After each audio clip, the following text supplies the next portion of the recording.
हो गया। तो good morning all of you. Chemistry 12 का हमारा तीसरा चैप्टर है 3, कौन सा है? विद्युत रसायन, इलेक्ट्रोकेमिस्ट्री। तो उसमें हम पढ़ेंगे नर्नस्ट इक्वेशन।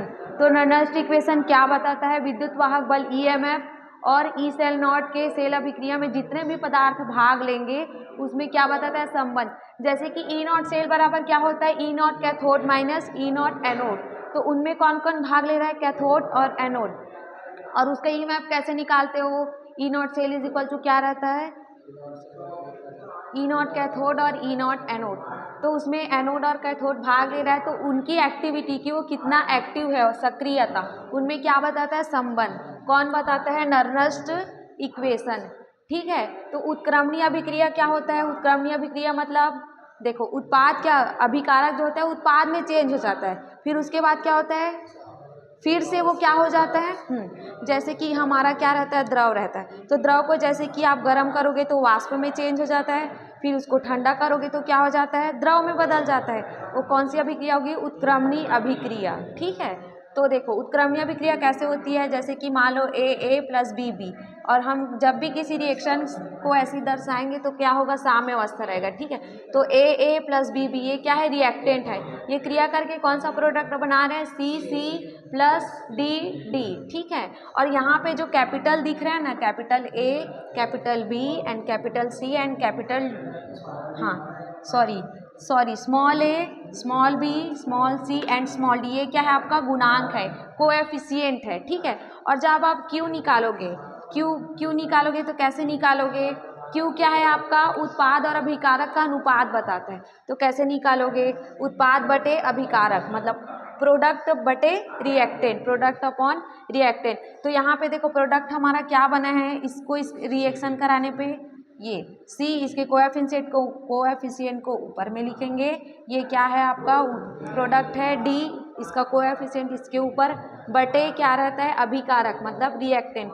इसका क्या रहेगा? कैपिटल ए, इसका जो है कोएफिशिएंट ए, फिर कैपिटल बी, इसका कोएफिशिएंट बी। फिर we know that del g क्या होता है? Del ji is equal to minus n F E not cell. तो ये होता है आपका डेल जी क्या है? Gives energy. गिव्स एनर्जी क्या होता है? मान लो थर्मोडायनेमिक्स में ये क्या है? आपका कोई सिस्टम है, हमने क्या किया है? इस पात्र है, ये कोई सिस्टम है, इसको हमने स्टडी के लिए चूज किए हैं, तो ये क्या होगा? हमारा सिस्टम। और इसके अंदर हम कार्य करेंगे कांस्टेंट प्रेशर एंड टेम्परेचर पे। यदि हम कार्य करेंगे तो उसकी एनर्जी, उस पर जो कार्य करेंगे तो जो चेंजेस आएगा उसको हम क्या बोलते हैं? Gives free energy. मतलब वह एनर्जी जो सिस्टम के वर्क करने के लिए काम आती है। कब? उसका प्रेशर क्या रहेगा और टेम्परेचर हमेशा कांस्टेंट रहेगा, स्थिर ताप पे। ठीक है। तो del ji is equal to होगा minus n F E not cell. और एफ का मतलब होता है फेराड, क्या लिखे हैं? कहीं पे लिखा है एफ मतलब क्या लिखे? नहीं लिखे। एफ का मतलब होता है फेराड कूलम, मतलब 96,500 रहेगा इसका, ये वाला एफ की वैल्यू। और यहाँ पे ई क्या? E not cell. ठीक है।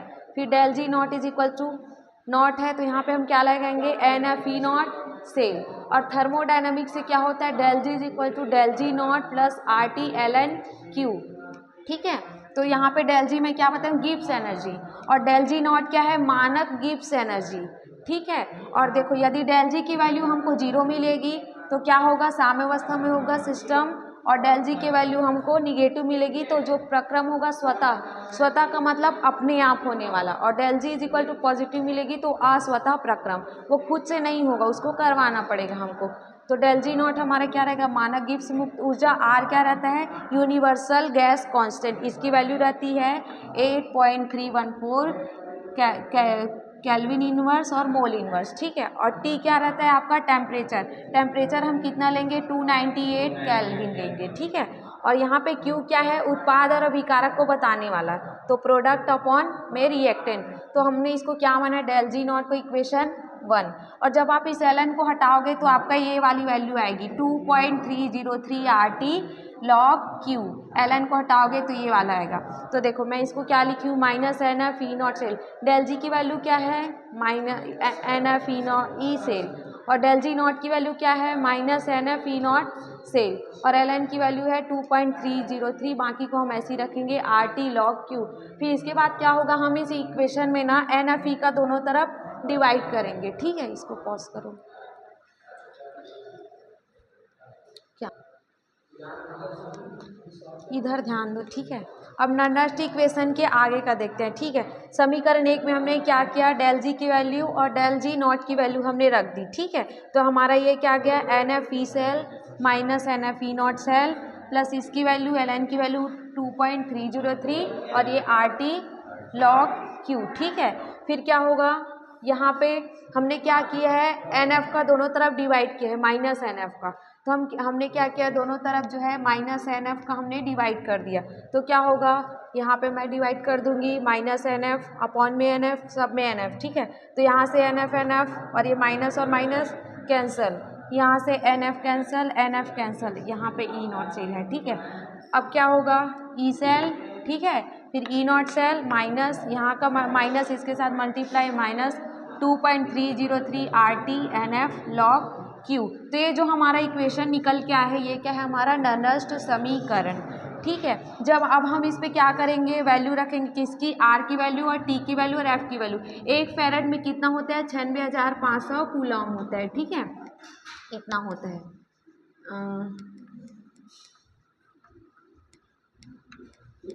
इतना होता है। फिर उसके बाद यहाँ पे क्या होगा, ई नॉट सेल बराबर हमने किसकी वैल्यू रखी, यूनिवर्सल गैस कांस्टेंट की वैल्यू रख दी यहाँ पे 8.314, टेम्परेचर है 298 केल्विन अपॉन में एन, और एफ कितना है हमारा 96,500 लॉग क्यू, ठीक है। फिर इसको और लिखेंगे तो e cell is equals to e not cell minus 0.591, इसको सॉल्व करने पे अपॉन एन लॉग क्यू, ठीक है। इतना आएगा इसको निकालने पे। तो ये है आपका नॉनस्ट इक्वेशन, और यदि हमने इस पे वैल्यू रख दी तो हमको क्या मिलेगा, ये वाला, ठीक है। तो ये था हमारा नॉनस्ट इक्वेशन।